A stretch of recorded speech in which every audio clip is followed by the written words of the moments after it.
Hello everybody, today I will be making a gun review again. Well, I've read a lot recently, but I'm going to be reviewing the Navy revolvers. Now, I was inspired by the Cheese Noob, which made a video comparing the Welch Navy to the Patterson Navy. But then that really got me thinking, how many navies are in the Wild West? But if we really just think about, there are technically 3 navies in the game. The Patterson Navy, the Welch Navy, and just the Savage Navy. But the Navy name constitutes basically any cap and ball revolver of the time. Which is basically, there is a ton of cap and ball revolvers in this game. Now technically, the Spitfire is a Navy, as it is a cap and ball revolver, as it uses a packed powder charge and a revolver, similar to a knock volley gun. But we will not be,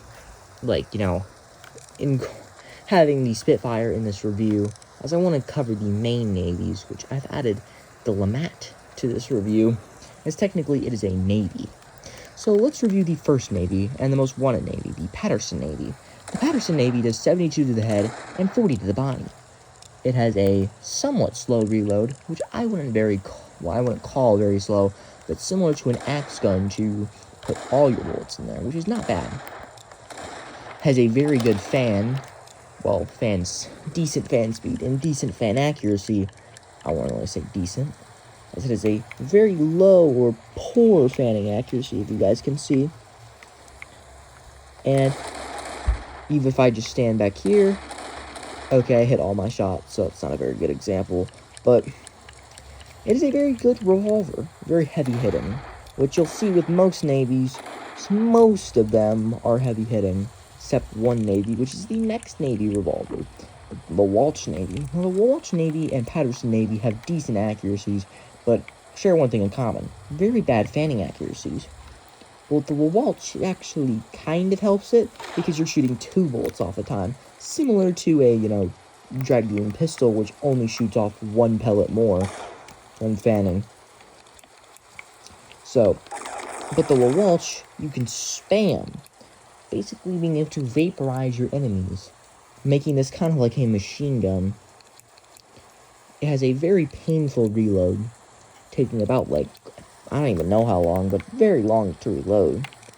So, those are the 2 normal navies, or the 2 navies that most people think of when they hear Navy revolver in the Wild West. What about the more underrated navies? The Savage Navy and the Lamat revolver. Now, the Lamat is technically a Navy, as it is a cap and ball revolver. The model doesn't really do it justice, as it looks like there's shells in here, but, this model is almost 7 years old? Yeah, 7 years old. That's kind of crazy. 7 years old. That's 35 to the body, and I don't even know how much it does to the head, because I haven't used this gun very long. It does 70 to the head. That's only... so I would say this is just a kind of like a worse version of the Patterson. Not very high accuracy, but basically a cheaper version of the Patterson Navy. It has a very slow reload and no shotgun bore. Normally this gun would have 9 shots if it was historically accurate. So if we would have got that Lamat remodel or rework, this thing could have probably been, probably held its, I don't really know the right word, but probably held its own to the Patterson Navy. Maybe even be better than the Patterson Navy, as you're trading off your, accuracy for a shotgun bore and 3 more shots. Now, the Savage Navy has a much better accuracy than the Lamat, but does, I believe, does it do the exact same damage as the Lamat?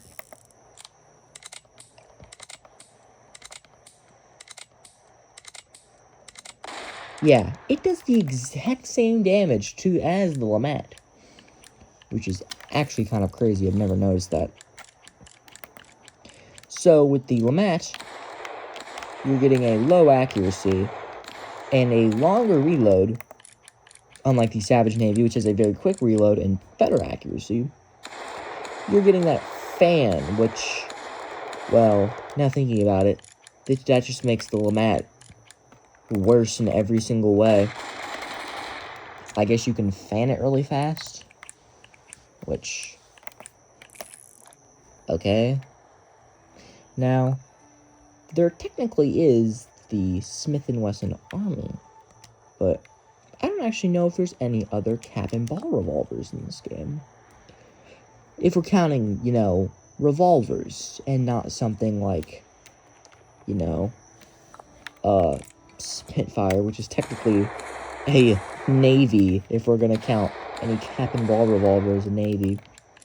But the fact is, it's not if it's a, well, I believe it's a cap and ball revolver, as the Navy sometimes constitutes it being used by the U.S. Navy, and sometimes constitutes it being used by the caliber of the gun. As similar to the Army, as if something was called an Army, like, kind of like single action Army, it was referring to its caliber of the gun. So it's kind of a double meaning type of thing. But that is most of the navies in the game. Now, if I forgot a navy, you can obviously comment below if I forgot one of the navies. So, if I were to put them on a tier list, number 1, the Patterson. It's a very high-hitting navy. Very good. Then, I'd probably rank the LeMat under the Patterson. Now, most people would say rank the LeWalch. But if you want a cheaper Patterson, the LeMat has always been there. Now, most people would say the Model 3 is a better version, and more similar to the Patterson. But I would say the LeMat is a cheap Patterson. You have that slow reload of the Patterson. You have that great fanning speed of the Patterson. And, I guess you don't have the high accuracy of the Patterson, but decent accuracy. I could still hit a shot from... Okay, maybe I can't hit a shot from point blank, but... There we go. Then you have the Savage Navy. And then finally, like, the Savage Navy's good. High-hitting revolver. I might have lagged out here. So I'm gonna get this review done quicker. Then you have the LeMat. Oh, I already did the LeMat. So then you have the LeWalch, which the LeWalch is good, but it's just a lot of spamming. So yeah, that is all the navies that I know of in the game. And then obviously, if I find another navy, I'll make a follow-up video. But that is the LeWalch, the Patterson, the LeMat, and the Savage. So yeah, I now have a Savage Navy. It's a pretty good gun, but yep, and that is it. So see y'all in the next one.